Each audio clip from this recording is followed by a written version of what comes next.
Hi friends, welcome to Hemant production house. మనం last వీడియోలో జనరల్గా ప్రాక్టికల్గా బిజినెస్ ఎలా చేయాలో చూసాం, ఎలా ఉంటుందో విన్నాం. ఇప్పుడు ఖచ్చితంగా ఎల్ఈడి బిజినెస్ చేయాలి అనే వారి కోసం మాత్రమే. మనం ఎల్ఈడి బిజినెస్ చేయాలంటే ముందుగా మార్కెట్ని సెట్ చేసుకోవాలి. అది ఎలా చేయాలి అంటే ముందుగా మీ చుట్టూ ఉన్నటువంటి వ్యక్తుల ద్వారా మార్కెట్ని సెట్ చేసుకోవాలి. మనం ఎలాంటి ప్రోడక్ట్ని తయారు చేస్తున్నామో వాళ్ళకి చెప్పండి.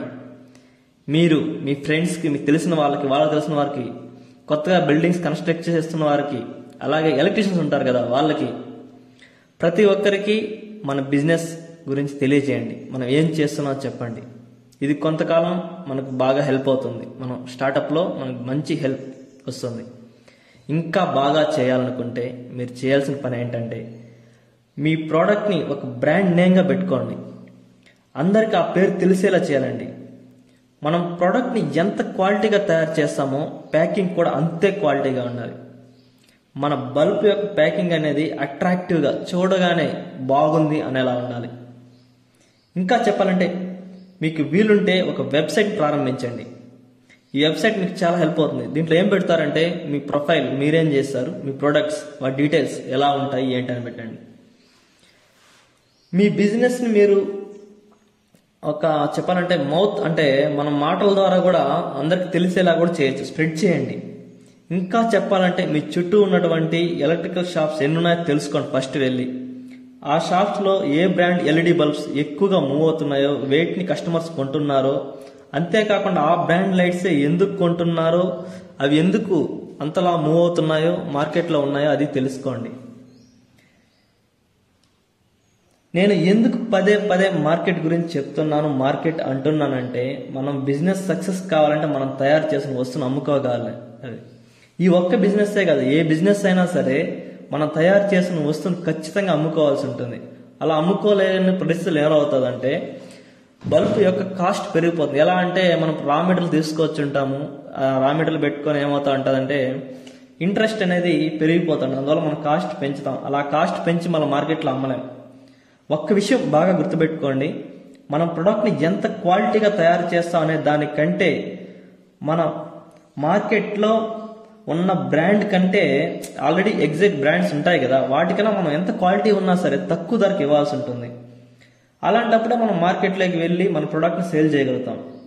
ఇంకా ముఖ్య విషయం ఏంటంటే మనం తయారు చేసిన ప్రోడక్ట్ను ఎప్పటికప్పుడు మార్కెట్ చేయాల్సి ఉంటుంది. మీరు మార్కెటింగ్ చేసుకోగలం అనే నమ్మకం వచ్చిందంటే మీరు ఖచ్చితంగా ఈ బిజినెస్ స్టార్ట్ చేయొచ్చు. మనం ఎలా ముందుకు అడిగేయాలి, ఈ బిజినెస్ ఎలా స్టార్ట్ చేయాలి అంటే ఒకసారి చూద్దాం. మనం బిజినెస్ స్టార్ట్ చేసిన ఒక పేరుని, అంటే ఒక ప్రోడక్ట్ అనుకోండి, దానికి ఇప్పుడు సపోజ్ ఫిలిప్స్ అనుకోండి, వాళ్ళ బ్రాండ్స్ ఉన్నాయి, ఇంకోటి విప్రో కానీ అలా బ్రాండ్ నేమ్ పెట్టాలి. అలాగా మీరు తయారు చేసిన బల్బ్కి మీరు ఒక నేమ్ అనుకోండి. మనం ఒక పేరును ఒక బ్రాండ్ నేమ్గా రిజిస్టర్ చేసుకోండి. దీన్ని ట్రేడ్ మార్క్ అంటారు. ఇది మీరు ఒక లోగో కూడా తయారు చేసుకోవాల్సి ఉంటుంది.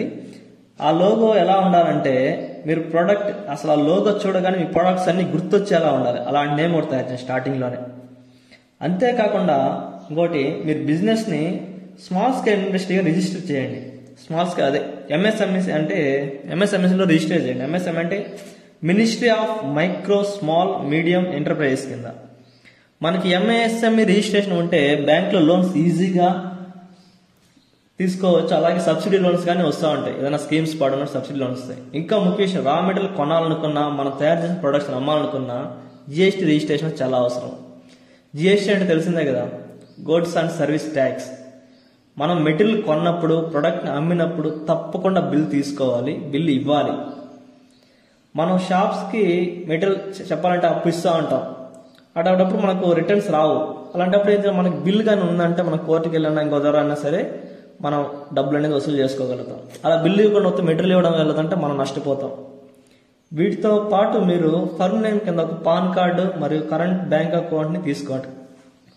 ఇవి ఉంటే మీకు బిజినెస్ లోన్స్ కానీ, మన బిజినెస్ ఎలా ఉంది, మన కొంచెం ఈజీగా ఉండే లోన్స్ కానీ, సబ్సిడీ అన్నిటికీ ఉపయోగపడుతుంది. ఫర్మ్ మీద తీసుకోండి. మీరు మార్కెట్ని మరియు రిజిస్ట్రేషన్ చేసుకున్నారంటే, ఇప్పుడు ఒక విషయం, మార్కెట్ని మరియు రిజిస్ట్రేషన్ అనుకున్న తర్వాత మీరు రా మెటీరియల్ పర్చేజ్ చేయాల్సి ఉంటుంది. ఇప్పుడు రా మెటీరియల్ మీరు ఏముంది మార్కెట్ సెట్ చేసుకున్నాం అనుకునేసారు, రిజిస్ట్రేషన్ అంతా అయిపోయింది అనుకున్నప్పుడు మెటీరియల్ అదే చేసుకోవాలి. ఇప్పుడు టూల్స్, రా మెటీరియల్స్ ఎక్కడ కొనాలి, ఎలా కొనాలి, ఎలాంటి క్వాలిటీ చూసి కొనాలి అనేది మనం నెక్స్ట్లో చూద్దాం.